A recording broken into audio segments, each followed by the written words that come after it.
he's Matt, I'm Nat, and you're watching BSGcast. And this week is a little weird because last week we had a huge room in Vegas with a bunch of fans, and it was awesome watching the premiere in that environment. Yeah, so now it's kind of claustrophobic and lonely, but we miss you guys. We miss you. And if you didn't get to check out the BSGcast live in Las Vegas, you totally have to check it out. We had Kevin Grazier, the science advisor. We had Luciana Caro, who plays Kat. Awesome episode. So if you haven't seen it, you gotta go see it. This week was pretty awesome. Well, this season's been excellent so far. I mean, we started off with the premiere where it was just a bunch of big stories were kind of wrapped up and there was a bit of closure.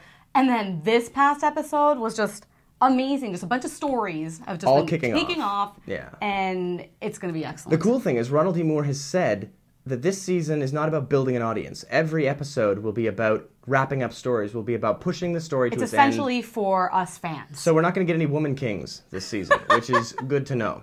Now, this season is exciting for us because we're not the only ones who are big fans of the show, guys.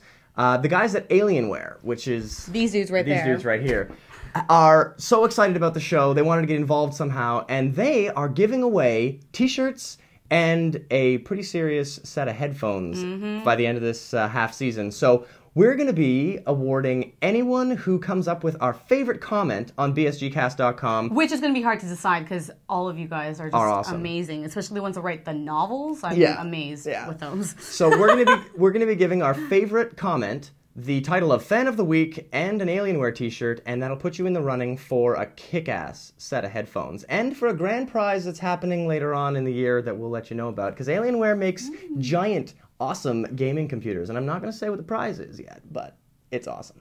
It's good. So moving along. Okay, so down to business. The Cylon Insurrection definitely is one of the key points in this episode. The idea that all of this has happened before and we're watching it happen again. The skin jobs are being broken apart from the toasters in this stage, which is very cool. And Natalie seems to be basically the catalyst here. Well, she's like the Caprica 6 replacement, really. Yeah, because I mean, Caprica 6 is now in the brig on Galactica. So Natalie's kind of the voice of reason for the Sixes. Yeah, so she represents the Sixes and hasn't been given a name yet. So it'll be interesting to see when she actually gets the name Natalie, because apparently well, we know that she has that name because of the Trisha Helfer interview. Yeah. Now, the cool thing about what's going on with this insurrection is that it's not quite clearly delineated, because Boomer, the first Sharon that we had, basically. Right, the human Sharon. She voted against her model, which was very strange. Unbelievable, and apparently has never been done. Has never happened before. Yeah. So that's kind of an interesting thing. There's a lot of weird things that are popping up with the Cylon community, it seems, right? So hopefully that will come to the fore. I don't know if it's because now she's the only human Cylon there. Caprica 6 isn't with her. They had that bond before, and now she's the only human Cylon kicking around. Cavill is such a goddamn SOB. Holy crap. But he's so awesome. I mean, like, it's cool we found out that he's the evil number one. Yeah. And it's cool because we got our numbering system this time. We've got number 1 is Cavill, number 2 is Leoben, number 3 was Lucy Lawless. It seems like there's a hierarchy because they seem to get less important as we go down the line. Because then we've got 4 and 5, which are the Dorals and the Simons. We don't know which. And then we've got 6, obviously. 7 is an interesting prime number that we don't know.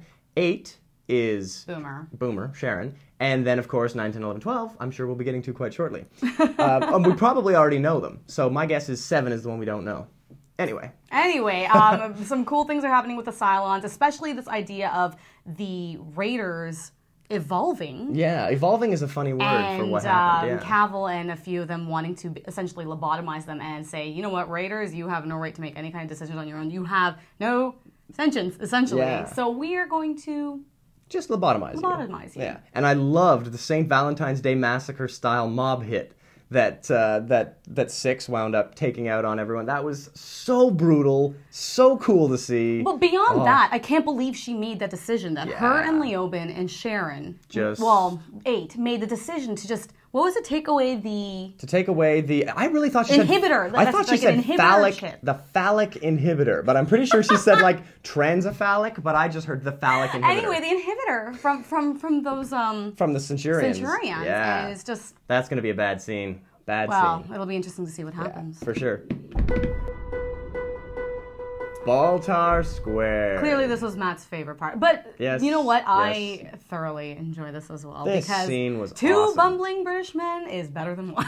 Absolutely. And I love the fact that, I don't know if this is a result of the throat slashing he got, but his awesome low grumbling voice was really cool. That music speech he delivered about the cacophony of the orchestra, yeah. What amazing writing. And you can for that. totally see Tori just freaking out from that, because she's just like, right into holy the cult. crap, does he know somehow or understand, or can he explain something? Because Tori, as we've learned through Baltar, and Baltar is quite fragile. Evidently. That's very perceptive.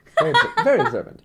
But this was honestly the best writing we've had in a long time from Baltar, and I loved it. And it was Michael Angeli who wrote this. I don't know if that's too ethnic, Mike. You'll have to send us an email. Michael Angeli. But he wrote The Woman King, strangely enough. Which was... But the cool thing was, this totally made up for it. Oh, yes, I love the writing. And you know what? Really... Baltar was the ultimate pimp in this episode. Not only... Matt loves this because of the ultimate pimp. Now, your favorite line... Oh, yeah, I love the handle with care. I would love to. That was great. That was great. For me, the best line was, "You have an abundance of emotion." What a super pimp line! That was amazing. Oh, so well written. I loved it. I would sleep with Baltar. Oh, and does he realize that he gets so much more booty when he's clean shaven? He had the threesome with 6 and 3. He gets all the booty when he's clean shaven. Yeah, but then he had booty, or he got booty with that gorgeous cult girl that was like, do you feel the presence of God? That was like one scene before he was shaving. I felt the presence of God. He was almost clean shaven. And clearly, 2 Baltars are better than 1 in this episode. Which we should go on to the idea of... What the hell are they? Head Baltars, head Leobans, head Sixes. These now, the funny characters. thing for me is that we've got a head Leoban and we've got a head 6. Mm-hmm. Those people are both Cylons. Baltar. Cylon? He's still in the Cylon ring for me. I think it would make a lot of sense. He always has been, though. He always has been, yeah. I really feel like these head creatures are the creatures of light. Right. I think they're angels. I think possibly evolved humans from the original Earth, but that we'll have to save for a theory episode. Who are they? That's the real question. Who are they? And I think in the next few episodes, it'll get very interesting to see who sees head who. It'll be very cool. Do you think we'll see more head characters? Other than the 3 that we've I already hope we seen? start to see more head Cylons, and then that'll put the nail in the coffin on my... Do you think it has anything to do with the fact that they're Cylons, or the fact, like, how close they are to God? Right? Because 6 is, like, angel. She refers to herself as an angel of God. And I think all of them are angels. Being very spiritual, Baltar being the prophet. And I think every one of those characters has something very important to do with the entire cycle of the system. Every one of them. Interesting. So now we go on to Starbuck, who has been given a pretty raw deal as soon as we've seen her from the beginning of the season. Bad 2 episodes, yeah. But we have a rare situation going on here where I feel like Battlestar Galactica, it's like they have their cake and they're eating it too, because, Adama is kind of appeasing Rosalind by going wherever she wants to and go. yet still sending Starbuck out to fulfill her destiny. With her own ship. I know, it's a win-win situation. You don't get that on Battlestar Galactica very often. No, not at all. And her crew, I mean, we know so far, it seems like Hilo is going to be following her along, which is interesting. Hilo handpicked the crew, which is good. I mean, the guy needs a plot. We know with Hilo. I love Tomo Pennicott, and I really hope he's got a good plot. I mean, he's done all the posters for this season, so Tomo, I hope this is the beginning of a good plot for you, buddy. And if we've got Hilo going... then does that mean Sharon and Hera? Yeah, because I imagine Anders would go. I think we might have like this interesting happy family of people. Who knows? We'll have to see. But anyway, beyond all that, next week, the ties that bind. Holy crap, guys! That preview just blew me away. Yeah, if you haven't seen the preview, turn it off now. Please watch it. Yeah, well, turn us now off and watch the preview. It looks like Cavill gets a really rude resurrection. It looks like Callie. Callie. I'm pretty sure Callie gets airlocked by Tori while Tori's holding her baby. Like that's. It could have been creative editing. That's a chokeslam. That's a chokeslam. Anyway, it looks awesome. I can't wait. Watch it. Absolutely can't wait to get to see it with you guys. Make comments on BSGcast.com because we have shirts to give away. We have an awesome set of headphones to give away. And we've got stuff to give away that's even better than that. So see you next week, guys. Bye.